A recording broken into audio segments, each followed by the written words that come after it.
नमस्कार दोस्तों, मैं गौतम कुमार आपके अपने YouTube channel success class with Gautam sir में आपका स्वागत करते हैं। आज गुरु पूर्णिमा है। गुरु पूर्णिमा का सक्सेस क्लास उसके सारे सदस्यों की तरफ से आपको सभी को ढेर सारी शुभकामनाएं। बीच में कुछ दिनों से मैं वीडियो अपलोड नहीं कर पा रहा था क्योंकि थोड़ा सा व्यस्त हो गया था निजी कारणों के कारण। ठीक है, तो लेकिन अब से कंटिन्यू रहेंगे आप लोग के लिए कुछ न कुछ इम्पोर्टेंट टॉपिक पर वीडियो बना करके लाते रहेंगे। तो आज गुरु पूर्णिमा है। गुरु पूर्णिमा से आज हम बहुत ही इम्पोर्टेंट टॉपिक आपका है कि भारत के पांचवें एनएसए अजीत डोभाल के बारे में लाए हैं, जो भारत के जेम्स बॉन्ड के नाम से जाने जाते हैं। तो संक्षिप्त जीवनी इनके लाइफ पर नजर डालते हैं। ठीक है, तो चलिए देखते हैं। सबसे पहले अजीत डोभाल का जन्म उत्तराखंड के पौड़ी गढ़वाल जिला में 20 जनवरी 1945 को हुआ था। पौड़ी गढ़वाल जिला में 20 जनवरी 1945 को हुआ था।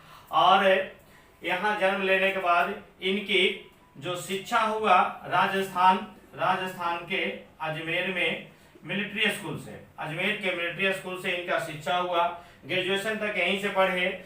फिर इसके बाद ये आ गए उत्तर प्रदेश के आगरा में, और आगरा में जो कि इकोनॉमी से एमए किए, और इकोनॉमी से एमए करने के बाद ये यूपीएससी में बैठे, है ना। यानी 1966 में आपका जो कि इकोनॉमी से एमए किए और 1967 में यूपीएससी में बैठे, और पहले अटेम्प्ट में ही इन्होंने यूपीएससी निकाल दिया। निकालने के बाद है जो कि इनकी फर्स्ट ज्वाइनिंग जो होती है वो आपका केरल कैडर मिलता है। केरल में एएसपी पद पर इनका होता है। ठीक है, 1968 में ये केरल में आते हैं। और केरल में जैसे ही आते हैं उसी समय केरल के कुन्नूर एक जिला है जहां एक जगह है थलासेरी, और थलासेरी में काफी भयंकर दंगा हो जाता है। और उस दंगा में इतनी आतंक मचता है कि स्थानीय प्रशासन से वो नहीं कंट्रोल हो पाता है। तब तक ये अपने डिपार्टमेंट में अपनी छवि को स्थापित कर चुके थे। तो उसी समय इनको है कि पहली बार ये थलासेरी वाले दंगे को दबाने के लिए भेजा गया, है ना। कहा जाता है कि निडर होकर के दंगा प्रभावित इलाके में गए और जा करके सभी लोगों से मिले और उन लोगों को पॉइंट आउट किए, निकाले, चुन करके जो दंगा में शामिल थे, जो दंगा को भड़का रहे थे, जो लूटपाट किए थे, और उन सबको गिरफ्तार किए। और गिरफ्तार करके सभी से लूटे गए माल को कि वापसी किए, और जिनका जिनका माल लूटा गया था उन सबको रिटर्न करवाए, यानी उन सभी को माल का रिकवर करवाए। रिकवर करवाने के बाद 2 दिन में दंगा शांत हो गया, यानी दंगा शांत होने में 2 दिन का वक्त लगा। उसके बाद ये जो इनकी चर्चा पूरे डिपार्टमेंट में दिल्ली तक होने लगी। ठीक है, अब इसी समय इनको 1970 में दिल्ली बुला लिया जाता है। ये रहा आपका दिल्ली। अब दिल्ली बुला लिया जाएगा इनको। इसी समय 1970 में इनकी शादी होती है, 1971 में इनकी शादी होगी। और इस समय पुलिस डिपार्टमेंट से इनको आईबी इंटेलिजेंस ब्यूरो में भेज दिया जाएगा। और इसी समय ये जो मिजोरम है, पूर्वोत्तर का राज्य मिजोरम, है ना। मिजोरम में मिजो नेशनल फ्रंट के संस्थापक लाल डेगा था। मिजोरम में मिजो नेशनल फ्रंट संगठन के संस्थापक लाल डेगा था, जो भारत से मिजोरम को अलग करना चाह रहा था, है ना। और ये भारत सरकार पे दबाव बनाने के लिए बहुत सारे अपने आतंकवादी गतिविधियों को अंजाम दे रहा था। जो भी भारत समर्थक लोग थे उन लोगों की हत्या कर दे रहा था। इसी समय एक बहुत बड़े आईपीएस अधिकारी की हत्या कर दिया गया। अब ये बात जब दिल्ली के आईबी में पहुंचा तो इतने बड़ी आतंक था कि दिल्ली के आईबी से लोग वहां जाने में हिचकिचा रहे थे।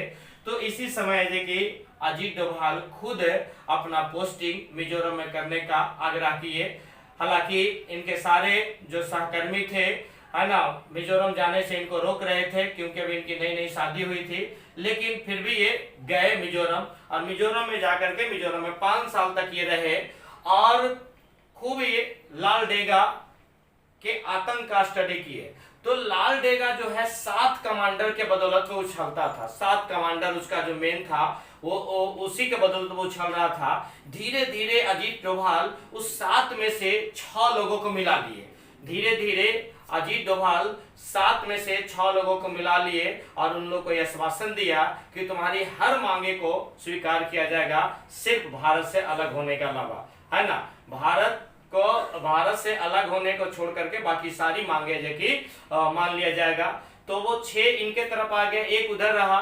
फिर 1976 में भारत सरकार और लाल डेगा के बीच में जो कि शांति वार्ता हुआ, और उस वार्ता में जो कि साफ साफ अजीत डोभाल कह दिए कि आपके तरफ से जो लोग थे वो हमारे तरफ आ गए, अब आपको क्या करना है जो बोलिए, है ना। लेकिन फिर पीस वार्ता में ये लाल डेगा झुकता है, झुकने के बाद फिर वहां चुनाव होता है, चुनाव होने के बाद में लाल डेगा यहाँ का मुख्यमंत्री भी बनते हैं, है ना। यानी ये मिजोरम वाला मामला है कि शांत हो जाएगा। फिर और ये सब जगह में भी छिटपुट घटनाएं घट रही थी, ठीक है। तो इन सबको शांत करके अब अगला जो इनका पड़ाव होता है सिक्किम में।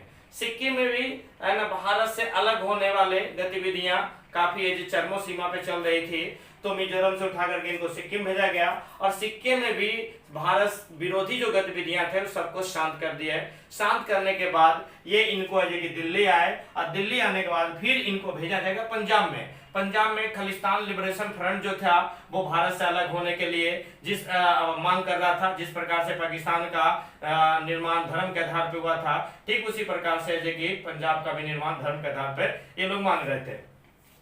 तो आप 1984 में देखेंगे operation blue star Indira Gandhi के द्वारा चलाया जाएगा, जो आपके इसका काफी डिटेल वीडियो है जो कि बना करके इंदिरा गांधी की हत्या और आपका है जो कि ऑपरेशन ब्लू स्टार सारा मेरा यूट्यूब चैनल पे डाला हुआ है, आप उसका देख लीजिएगा। वहां पर मैं यहाँ पर मैं डिटेल उसका नहीं करूंगा। तो ये जब पंजाब जाते हैं तो ये 1984 में नहीं, 1988 में 4 साल बाद, 1988 में 4 साल बाद ऑपरेशन ब्लैक थंडर चलाया जाता है। ऑपरेशन ब्लैक थंडर चलाया जाता है क्योंकि ब्लैक ऑपरेशन ये आपका ब्लू स्टार के बाद भी कुछ है जो कि खालिस्तानी लिबरेशन फ्रंट के लोग अमृतसर के स्वर्ण मंदिर में अपनी गतिविधियां को अंजाम देने के लिए एकत्रित हो रहे थे। तो इसी के लिए ऑपरेशन ब्लैक थंडर तत्कालीन प्रधानमंत्री राजीव गांधी के द्वारा चलाया गया था। तो अब अंदर में कितने लोग हैं इस बात का जायजा लेने के लिए अजीत डोभाल को भेजा गया। अब अजीत डोभाल है जो कि एक रिक्शा चालक का वेश बना करके यहाँ पे कई दिनों तक रिक्शा चलाए, है ना, और वहां के लोगों, वहां के आतंकवादियों की स्थिति का जायजा लेने का प्रयास किए। लेकिन ये बाहर में रिक्शा चलाने से जो कि स्थिति का जायजा नहीं ले पा रहे थे जब तक स्वर्ण मंदिर के अंदर ना जा पाए, ठीक है। तो ये किसी प्रकार से जो कि अंदर गए और ये इसी दौरान आतंकवादियों को शक हुआ और इनको पकड़ लिया। अब इनको पकड़ लिया, उन लोगों ने बड़ी कड़ाई से पूछना शुरू किया कि तुम भारत सरकार गए थे कि कहीं वो खुफिया विभाग से तो नहीं हो। लेकिन इन्होंने पूरा आश्वासन दिया कि मैं भारत सरकार का खुफिया विभाग से नहीं, मैं पाकिस्तान सरकार के खुफिया विभाग ISI से हूँ, है ना। वो कई बार कहते रहे लेकिन उन्होंने पूरी तरह से उसको आश्वस्त कर दिया कि मैं पाकिस्तान के ISI का एजेंट हूं और मैं आप लोग को मदद करने के लिए आया हूं, आप लोग अपना काम कीजिए, मैं पाकिस्तान की तरफ से आपके लोगों को मदद दिलवाऊंगा, ठीक है। ये बात को लेकर के इन लोग को विश्वास में ले लिए और अंदर की सारी सूचना लेकर के भारत सरकार को दिए और भारत सरकार अपने तरीके से देखिए ऑपरेशन ब्लैक थंडर चलाया और सारे खालिस्तानियों को वहां से सफाया किया गया। जब यहाँ सफलता पंजाब में आतंकवादियों को सफाया करने के बाद अब इनको जो कि जम्मू कश्मीर भेजा जाएगा। और जब ये जम्मू कश्मीर में जाएंगे तो इस समय जम्मू कश्मीर में पाकिस्तान समर्थित आतंकवादी काफी आतंक मचा रहे थे। पाकिस्तान कूका पारे के नेतृत्व में लगभग सैकड़ों आतंकवादी को भारत में भेजा था और उसका ये काम दिया गया था कि कश्मीर को भारत से अलग करके पाकिस्तान में मिलाना है और ये अपने गतिविधियों का अंजाम कूका पारे दे रहा था। अब जब ये अजीत डोभाल जाते हैं तो अजीत डोभाल कूका पारे की सारे निजी जानकारी एकत्रित करते हैं और उसके नज़दीक पहुंचते हैं और नज़दीक पहुंचने के बाद उसको सही स्थिति का जायजा देते हैं या बताते हैं। ये बताते हैं कि पाकिस्तान तुम लोग को ठग रहा है, ऐसा कुछ होने वाला नहीं है, है ना। तुम भारत सरकार के साथ मिलो, भारत के लिए काम करो, भारत सरकार तुम्हें हर प्रकार से मदद देगी, है ना।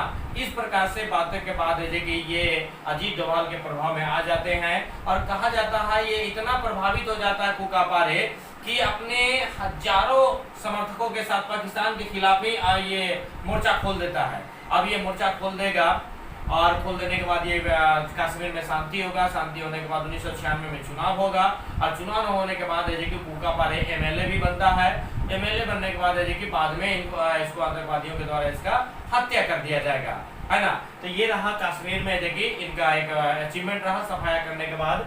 अब ये इसी समय 1991 है ना। 1991 में इसी समय रोमानिया के एक राजदूत थे भारत में, जिनको आपका जो कि खालिस्तान लिबरेशन फ्रंट के आतंकवादियों ने उनको अपहरण कर लिया। अपहरण करके भारत सरकार पे दबाव बना रहा था। अगर उस रोमानिया के एम्बेसडर को, राजदूत को, अगर ये आतंकवादी लिबरेशन फ्रंट जो खालिस्तानी के लोग थे, अगर उनको कुछ किसी प्रकार का क्षति पहुंचाता है तो भारत सरकार का अंतर्राष्ट्रीय राजनीति में काफी थू होगा। और इस मोर्चा को संभालने का जो जिम्मा दिया जाता है अजीत डोभाल को, और अजीत डोभाल सही सलामत रोमानिया के आप कह दे कि राजदूत को छुड़ा करके लाते हैं और भारत को जो कि अंतर्राष्ट्रीय राजनीति में मतलब है कि अपमानित होने से बचाते हैं। फिर अब यहाँ पे आप देखेंगे कि ये इधर हो जाएगा, लेकिन इनके जीवन की एक असफलता रहा, और असफलता कहा जाता है इनके पुलिस डिपार्टमेंट के लोग जो कुछ थे वो आप कह दे कि मिल जाते हैं दाऊद इब्राहिम से। दाऊद इब्राहिम को पकड़ने का इनका एक जो ऑपरेशन रहता है वो असफल हो जाता है। कहा जाता है कि दाऊद इब्राहिम की बेटी का शादी क्रिकेटर जावेद मियांदाद की बेटे जुनैद से होना था, और ये शादी मक्का में हुआ, और मक्का में होने के बाद दुबई के होटल ग्रांड हयात में रिसेप्शन था। और ये अजीत डोभाल को ये पूरी जानकारी था कि अपने बेटी के रिसेप्शन में जरूर भाग लेने दाऊद इब्राहिम आएगा, और इसको मारने का ये प्लान है जो कि अजीत डोभाल बनाए। और इसका जो कट्टर विरोधी था छोटा राजन, है ना, छोटा राजन पे हालांकि कई बार जो कि दाऊद इब्राहिम हमला करवा चुका था। 2000 में इस पे हमला करवाया था जानलेवा, और ये उसी हमला का जो कि बदला लेने के लिए छोटा राजन को अपने पास मिलाया, और छोटा राजन ने अपने विश्वसनीय 2 शूटर को जो कि अजीत डोभाल को दिया, और अजीत डोभाल उसको 3 हफ्ता का ट्रेनिंग देने के बाद फाइनल ट्रेनिंग दिल्ली के 5 सितारा होटल में दे रहे थे, और सारे फर्जी पासपोर्ट वगैरह बना करके होटल ग्रांड हयात का लोकेशन के बारे में बता रहे थे कि यहाँ से जा करके इस तरीके से शूट करना है।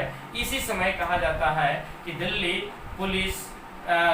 नहीं, मुंबई के डीसीपी धनंजय आपका जो कि आते हैं और पूरे होटल को जो कि ये अपने कब्जे में लेते हैं। कब्जे लेने के बाद वहाँ पे उन लोग को सरेंडर करने के लिए कहेंगे। हालांकि अजीत डोभाल वहीं पे रहते हैं।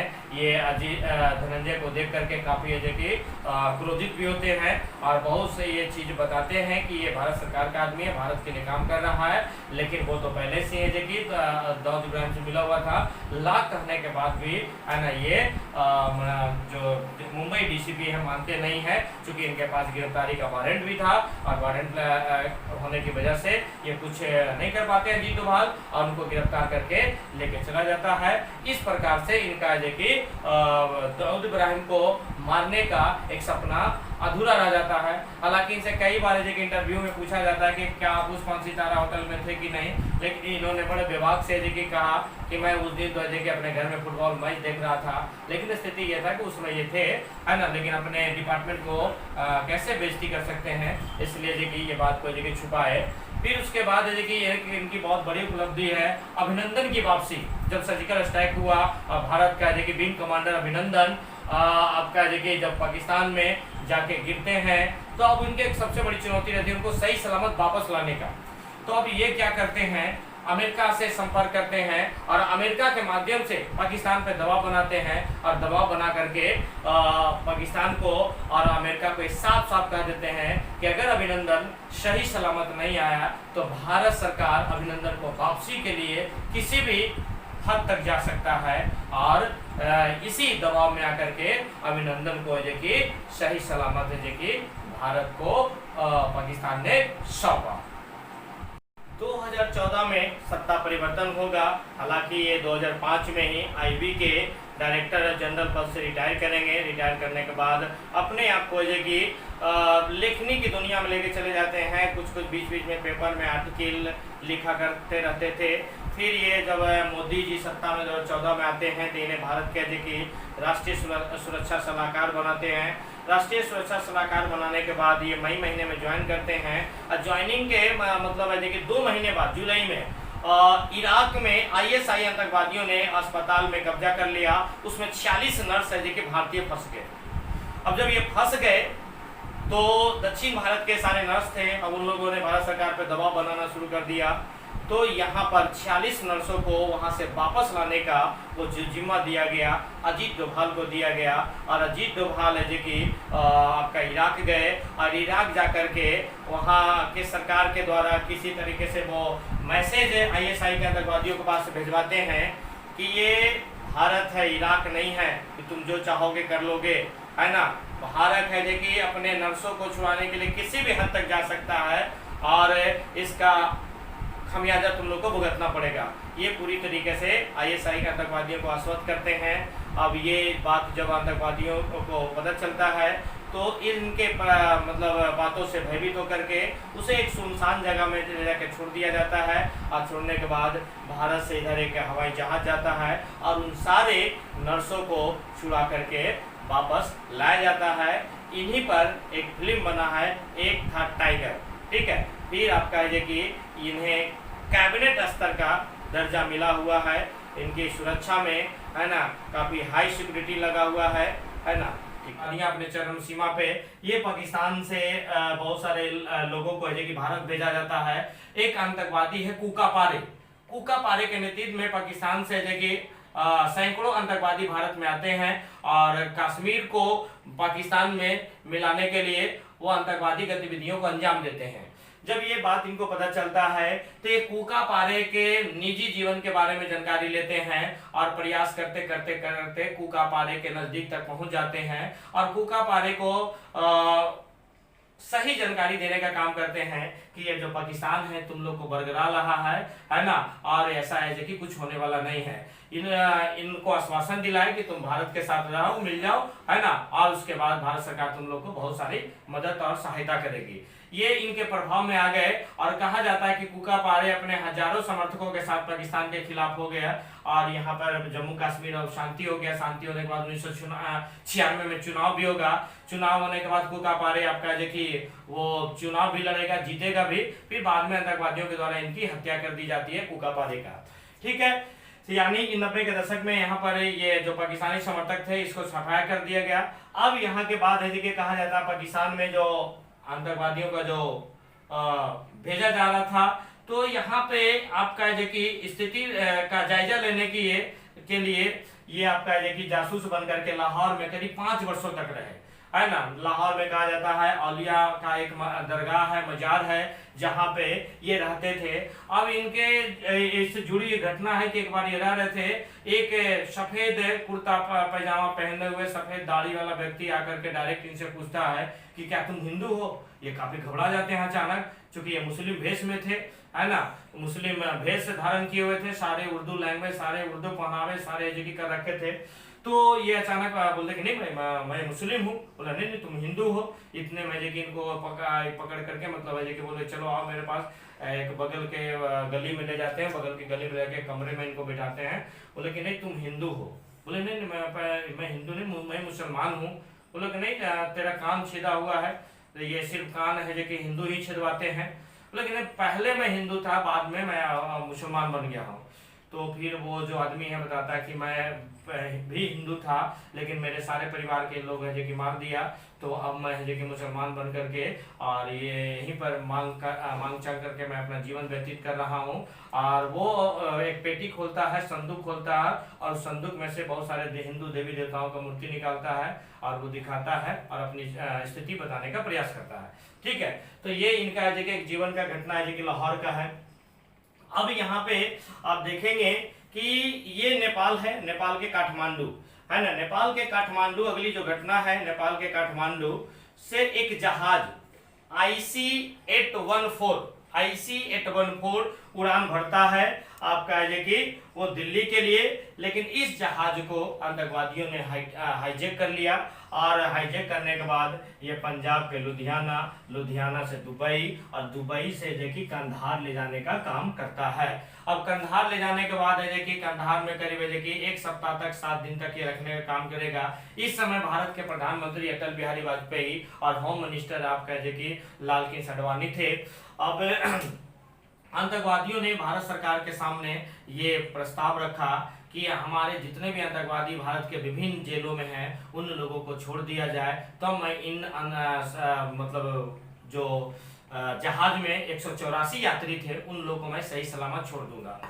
तो अब ये बात आता 100 आतंकवादी। अब इसको 184 यात्रियों को छुड़ाने का जिम्मा अजीत डोभाल को सौंपा जाता है, और अजीत डोभाल है कि कंधार जाते हैं और कंधार में जाकर के आतंकवादियों से बातचीत करते हैं। बातचीत करने के बाद ये 100 से 3 आतंकवादी पे लाते हैं, यानी अभी तक जो है 100 आतंकवादी पे जो डिमांड कर रहा था वहां से कि मात्र 3 आतंकवादी पे ये राजी होते हैं, जिसमें से एक प्रमुख आतंकवादी मौलाना मसूद अजहर था। इन तीनों को छोड़ा जाता है और उधर से कि सारे 184 यात्रियों को सही सलामत वापस लाया जाता है। ये इनके एक बहुत बड़ी अचीवमेंट। फिर इसके बाद आप अगर देखते हैं तो कंधार हो गया। कंधार होने के बाद अब आ जाते हैं ये जम्मू कश्मीर में धारा 370 है ना। जम्मू कश्मीर में धारा 370 हटाने में भी इनकी काफी महत्वपूर्ण भूमिका थी।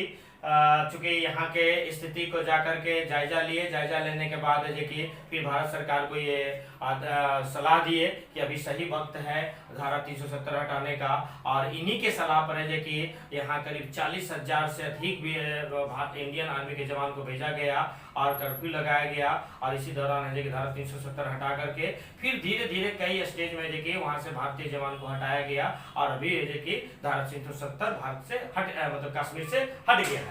ठीक है, फिर अब आते हैं सर्जिकल स्ट्राइक। सर्जिकल स्ट्राइक है कि जब आपका कि पुलवामा में आतंकवादियों ने भारत के 18 पुलवामा हमला से पहले कि उड़ी हमला ये सब में कि भारत के जवानों को जो मार दिया, तो इधर से कि सर्जिकल स्ट्राइक पुलवामा हमला के बाद सर्जिकल स्ट्राइक किया जाएगा, और सर्जिकल स्ट्राइक किया जाएगा और ये जाकर के पीओके में जाकर के आतंकवादी गतिविधियों या आतंकवादी छावनियों, आतंकवादी शिविरों को ध्वस्त करेंगे। ताकि अब यहाँ पे इस तरफ जाना एक बहुत बड़ी चुनौती था, क्योंकि ये आपका अगर इधर पाकिस्तान सीमा में चले जाते हैं तो अंतर्राष्ट्रीय सीमा का उल्लंघन माना जाएगा और यह एक युद्ध का संकेत होता है। लेकिन है कि ये पीओके जो विवादित इलाका है ना, तो इसी में सर्जिकल स्ट्राइक करवाए। ठीक है, और यहाँ से सर्जिकल स्ट्राइक कराने के बाद देखिए भारत बदला लिया। बदला लेने के बाद फिर आप आ जाते हैं इनका एक अभी तत्काल का जो उपलब्धि है, जब आपका देखिए दिल्ली में अभी मार्च महीने में आपका दंगा हुआ, तो उस दंगा में भी काफी दिल्ली में भयावह स्थिति ले चुका था। तो इस दंगा को शांत कराने में फिर से देखिए अजीत डोभाल दिल्ली जाएंगे और सभी पीड़ितों से मिल करके और उन लोगों को ये पूरे आश्वासन देंगे कि आप लोग है कि सुरक्षित हैं, आप लोग घबराए नहीं, मैं आ गया हूं और किसी प्रकार का कोई दिक्कत नहीं है ना। तो ये रहा भारत के 5वें NSA अजीत डोभाल की जीवनी, जिन्हें भारत के जेम्स बॉन्ड के नाम से जाना जाता है। ये अपने पूरे जीवन काल में है ना दुश्मनों के गढ़ में भी जाने से कभी डरे नहीं और भारत को बड़े बड़े संकट से निकालने का काम किए। इनके लिए एक दिल से सैल्यूट। जय हिंद, जय भारत।